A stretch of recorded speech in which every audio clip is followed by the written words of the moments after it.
यशोमती मैया के नंद लाला। कृष्ण कृष्ण हरे कृष्ण कृष्ण कृष्ण मुरली मनोहर कृष्ण गोपाला गोविंदा हे दामोदरा। भाग्य,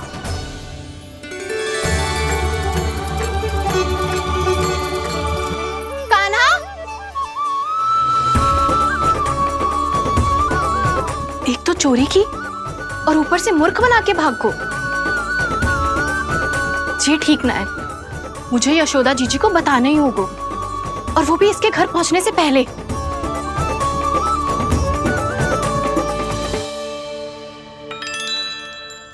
अरे पल्लू मत खींच, तनिक रुक जा, दे रही हूं, पूजा तो करने दे।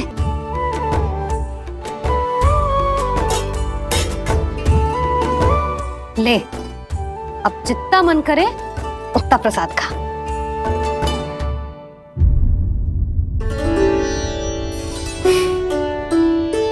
या तो मैं सच्ची बावली हो गई हूँ कि मुझे हर समय कान्हा दिखता रहता है, या फिर मेरा लल्ला कुछ अधिक ही विशेष है कि मेरे साथ ना होके भी सदैव अपनी मैया के साथ ही रहता है।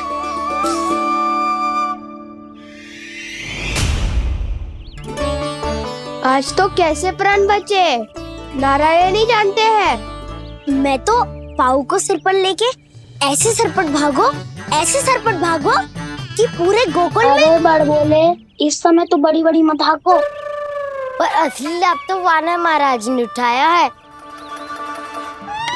पूरी की पूरी मटकी अकेले लेके निकल लिए। ये हमारी प्रतीक्षा कर रहा था ताकि हम माखन बांट सके। हमारे साथ ना दाऊ, उनके साथ।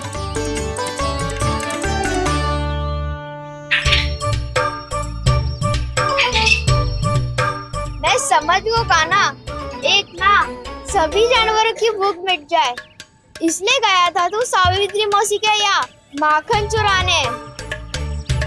इससे पहले कि वो हमारे यहाँ पहुँच जाए, हमें घर पहुँचना होगा दाऊ, चाहे कछु हो जाए, पर देरी ना होनी चाहिए। इससे पहले कि बहुत समय बीत जाए, हमें ये समझना होगा कि लोभ आदमी की बुद्धि को भ्रष्ट कर दे, तो हमारे सोचने समझने की क्षमता को नष्ट कर दे। तो बहुत समय पहले की बात, एक साधु था, वो सुनसान घने जंगल में रहकर साधना करता था।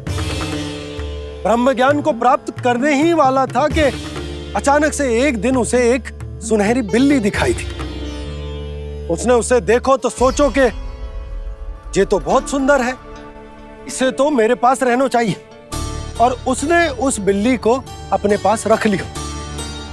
फिर उसने सोचो कि इसे तो दूध की आवश्यकता होगी और उसके लिए गाय की, तो उसने एक गाय भी रख ली। अब गाय को चारे की आवश्यकता होगी और चारे के लिए भूमि की। नारायण की कृपा से भूमि का प्रबंध भी हो गयो। अब भूमि को जोतनो है, चारा उगानो है, चारा काटनो है, और उसे गाय को खिलानो है। गाय को खिला के उसे दूध निकालनो है, और दूध निकाल के बिल्ली को पिलानो है। कार्य बढ़ गो। अब उसे लगो कि सहायता के लिए 2 जोड़ी हाथ और होने चाहिए, तो उसने विवाह भी कर लियो। कुछ समय बीतो और संतान हो गई, और उसे एक बड़े घर की आवश्यकता अनुभव हुई। इसी प्रकार धीरे धीरे लोभ ने उसे अपनी छाया में ले लिया, और वो नारायण की साधना कर ब्रह्म ज्ञान को पाने के अपने परम लक्ष्य को भूल गो। फिर अनेक वर्ष बीतने के पश्चात उसकी अपने गुरु से भेंट हुई। पहले तो उन्होंने उसे पहचाना नहीं, और पहचानो तो उनने कही कि एक बार, बस एक बार अपने कर्तव्य से भटका था तू, और देख कैसे देखते ही देखते लोभ के जंजाल में गहरे ही गहरे धंसता चला गया। सोचो, कहीं उस व्यापारी को धन के लोभ में अपना वचन देकर आप सब भी जे ही भूल तो ना करने जा रहे। परिवार, घर द्वार, भोजन, सुख शांति, जीने के लिए आवश्यक जिस सब कुछ तो है आपके पास। इसीलिए मुझे चिंता हो रही कि जिस प्रकार उस साधु ने ब्रह्म ज्ञान प्राप्ति का अवसर गवा दिया था, आप सब भी इस लोभ में आकर अपना सुख चैन ना गवा दो।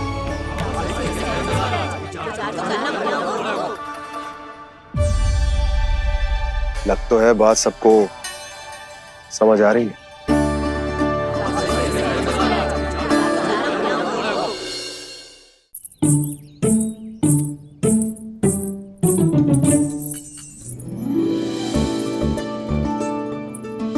भाभी आसानी से ना मिलने देंगी कान्हा से, पर उसे देखे बिना रहा भी तो ना जा रहा मुझसे। कहाँ है वो? मुझ पे बहुत क्रोध है उन्हें। इतने शीघ्र शांत ना होगा, उन्हें मनाना तो पड़ेगा ताकि मैं नंद भवन में फिर से बिना किसी रोक टोक के आ जा सकूं। पर क्या बोलूं, कैसे मनाऊं उन्हें?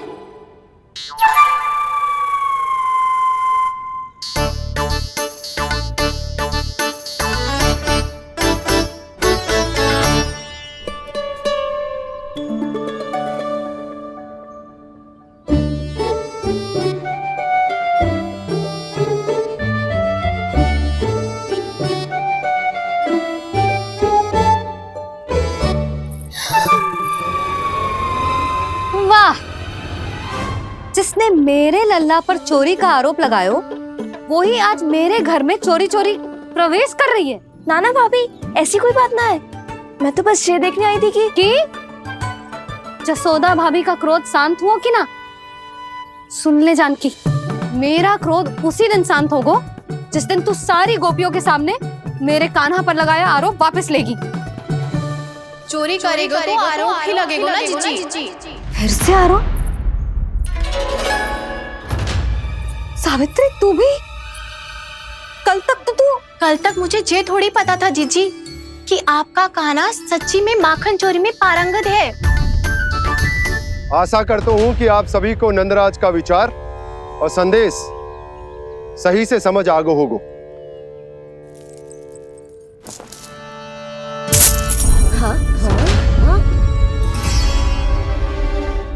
सिक्कों की खनक बता रही है कि पोटली कितनी भारी है। एक ही दिन में कितनी उड़न पड़ गई जे। हमें भी इससे अधिक धन अर्जित करना होगा, तभी तो हम अपनी उज्जवल का भविष्य उज्जवल कर पाएंगे। पहली बार कछु बुद्धि की बात की है तूने। नंदराज, हमारे मन में आपका बहुत सम्मान है, पर हम जो करना चाह रहे हैं वो लोभ ना है, वो तो विकास है। हाँ नंदराज, हम अपना और अपने संतानों का भला बुरा सोचे बिना कब तक अपना जीवन इस प्रकार जीते रहेंगे? फिर पिछले 4 वर्षों से हमने आपको कर भी तो ना दियो है। मुझे तो लगता है कि नंदराज की बातों पर शांति से सोच विचार के बाद ही कुछ निर्णय लेना चाहिए। ऐसा मौका बार बार ना दो। नहीं, हमें सोच विचार कर निर्णय लेना है सबने।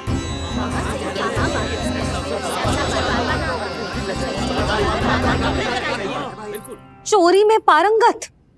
हाँ जीजी, उसने टोली बनाई है और उसका नाम भी रखा है चौर्य विद्या प्रसारण टोली, और आपका कान्हा उसका अध्यक्ष है। अच्छा, तो कान्हा पूरी टोली लेकर आया था चोरी करने तेरे घर? और नहीं तो क्या।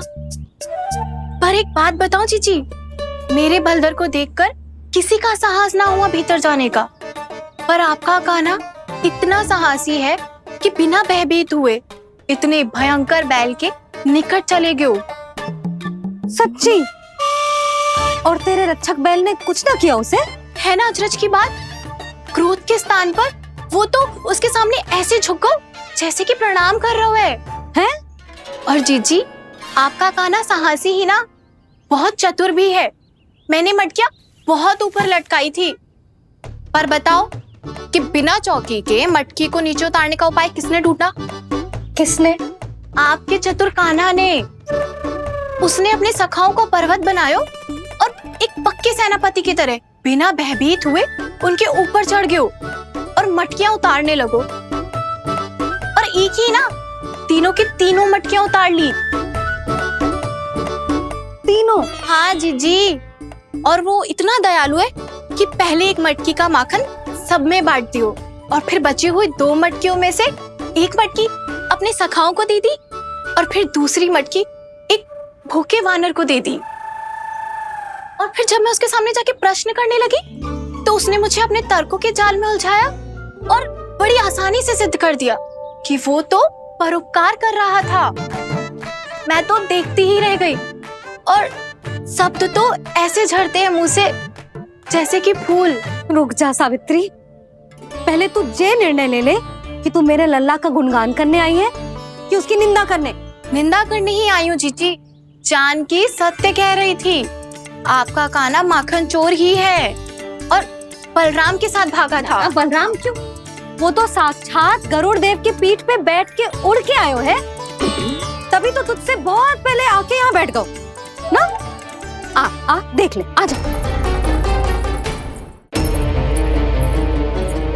देखो कैसे बैठ के सब पहरा दे रहे हैं कि कोई पंछी अनाज ना चुगले, और तुम दोनों व्यर्थ में इन सब पर दोष लगा रही हो। कान्हा के निकट जाने का प्रयास भी मत ही करना। पहले मेरे लल्ला पर आरोप लगाती हो, फिर उससे मिलना भी चाहती हो।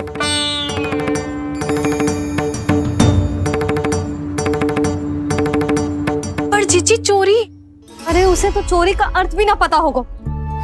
तुम दोनों को नारायण का भय भी ना है क्या? हाँ, मेरे लल्ला पर आरोप लगाने से पहले तुम दोनों को लज्जा ना आई? हे नारायण, अब आप ही बताओ मैं क्या करूं। लग तो है किसी की घोर दृष्टि लगी है कि बार बार मेरे लल्ला पर आरोप लगते हैं। किसी की क्या, तुम दोनों की दृष्टि लगी है। या तो तुम दोनों मनगढ़ंत कथाओं को सत्य बताना छोड़ दो, या फिर कृपा करके मेरे घर आना बंद कर दो।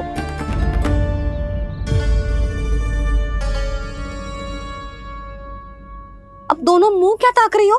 हाँ, जाओ यहां से। और तुम दोनों नंद जी की सभा में क्यों ना गई? हाँ,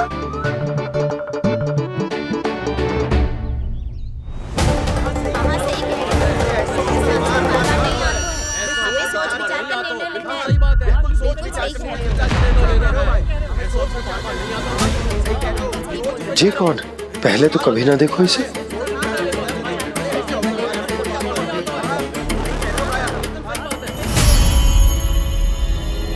कहाँ को? बस करो।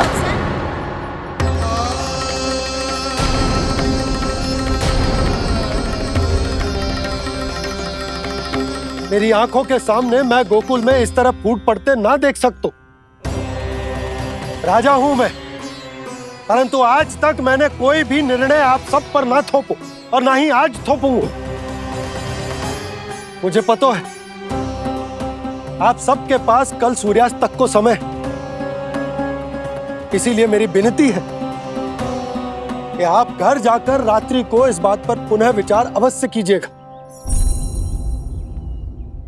सोचिएगा कि कोई भी व्यापारी अविश्वसनीय रूप से सस्ता क्रय विक्रय क्यों करेगा जब तक कि उसका कोई छुपा हुआ लाभ ना हो। हमें सोचना होगा कि कहीं हम उसके बिछाए जाल में फंस तो ना रहे।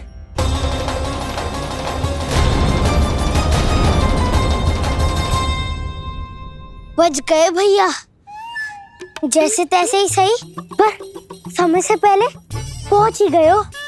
सावित्री मौसी कनेक सी बात को इतना बड़ा चढ़ा के बोल रही थी जितना उज्जवल भी ना बोलतो।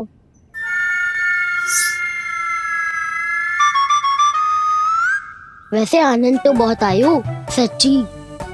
हाँ, बेहतर लगा तो माखन भी तो मिला और परोपकार भी होगा। बता कान्हा, और किसके घर जाना है अब? आज ही तो हमें शिक्षा मिली है, इतनी शीघ्र भूल गए तुम सब।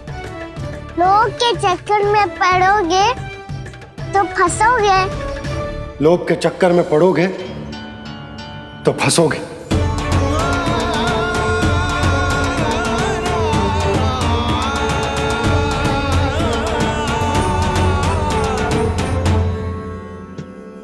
चोर चोर कह रही है मेरे निर्दोष से बालक को। अब तो इन दोनों ने अति ही कर दी है।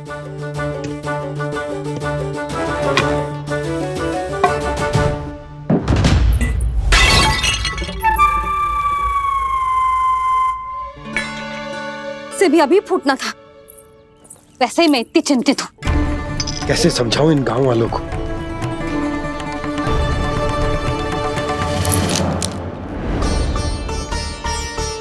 कोई समझने को तैयार ही ना है। लगता है सबकी बुद्धि भ्रष्ट हो गई है। सही कह रही हो यशोदा तुम। मुझे तो लगता है कि सोचना समझना ही छोड़ दिया सबने। अनेकों तर्क देके समझा दियो, सिद्ध कर दियो, पर इनकी मोटी बुद्धि में कछु आतो ही ना है। यशोदा तुम तो तर्क की कह रही हो, मैंने तो उदाहरण देकर समझाने को प्रयास किया, पर अपनी बुद्धि के आगे कछु ना समझ में आ रहा इन गांव वालों को। क्या सारे के सारे गांव वाले मेरे लल्ला पर आरोप लगा रहे हैं? जी क्या कह रही हो तुम? मैं तो गांव वालों की बात कर रहा हूं जो नारायण के नाम पर वचन देकर उस अपरिचित व्यापारी को अपने दूध, दही, घी, माखन सब देने को तैयार है। लो कर लो बात। मैं गोपियों की बात कर रही हूँ जो लल्ला पर माखन चोरी का आरोप लगा रही हूँ। और आज तो सावित्री ने भी लल्ला को माखन चोर कह के पुकारो है।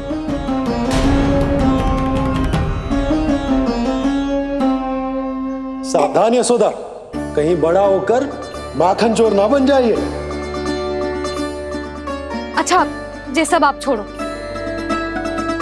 स्त्रियों की बात है, मैं संभाल लूंगी। आप ये बताओ सभा में क्या हुआ? गोकुल में फूट पड़ गई यशोदा, लोभ की फूट।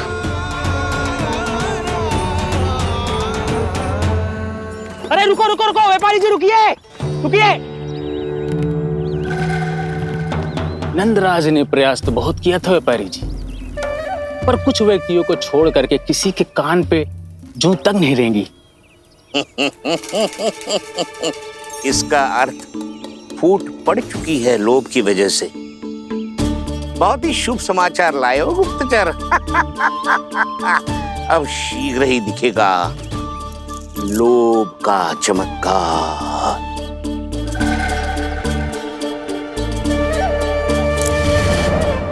लोभ से बचने को जो पाठ हम कान्हा को पढ़ा रहे थे ना, आज वही पाठ मैं इन गांव वालों को समझाने में असमर्थ रहा। आप चिंता मत ही करो जी, धीरे धीरे सब ठीक हो जाएगा। तब तक बहुत देर हो जाएगी यशोदा। ये गोकुलवासी मेरे अपने, उन्हें अपनी आंखों के सामने मैं भूल करते ना देख सकता। वो सुलक्षणा, वो उस व्यापारी के प्रभाव में आ गए, और शंकरी मौसी और सुमति भी सुलक्षणा के मार्ग पर ही चल रही। कान खोल के सुन ले बहू, आज से घर में दूध पीनो बंद, दही खानो बंद, और माखन तो बिल्कुल ना खानो। पर मैया, पर किंतु परंतु कुछ ना सुननो मुझे। सुलक्षणा की जैसे धनवान बननो है कि ना?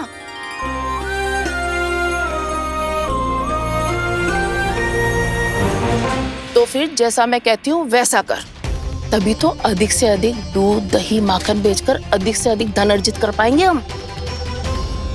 सुलक्षणा को उस व्यापारी की तरह धनवान बनना है और शंकरी मौसी को सुलक्षणा की तरह। ऐसे तो पूरा गांव ही लोभ में पड़कर कल उस व्यापारी के पास पहुंच जाएगा। अब तो फिर स्त्रियों को मुझे अपने ढंग से समझाना पड़ेगा। अब गोकुल वासियों को चाहे कोई भी कितना भी समझा ले, बुझा ले, ज्ञान बांटे, उन्हें केवल एक ही भाषा समझ में आएगी, लोभ की भाषा। लगता है आपके पास बहुत उत्तम योजना है व्यापारी जी। सब झटक लूंगा।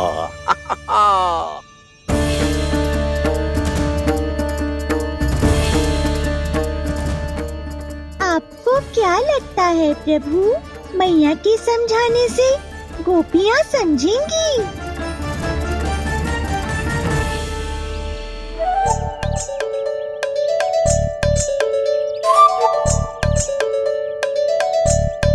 कान्हा, और कितनी प्रतीक्षा करवाएगो? अब बता भी दे, माखन चुराने किसके घर जाना है? इतना आसान ना है निर्णय करना। समय लगता है, सोच विचार करना पड़ता है। पर ये निर्णय किया कैसे जाए पता है मुझे। लगता है ये निर्णय करना पड़ेगा कि बचना कैसे है।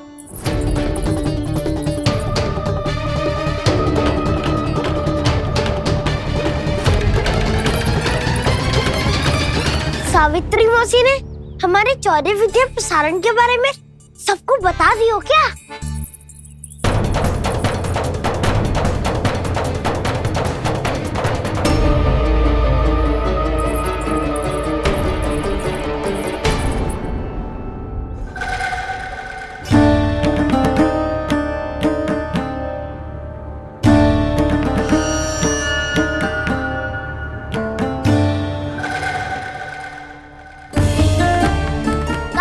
शीघ्र आओ, छोटी माँ बुला रही है।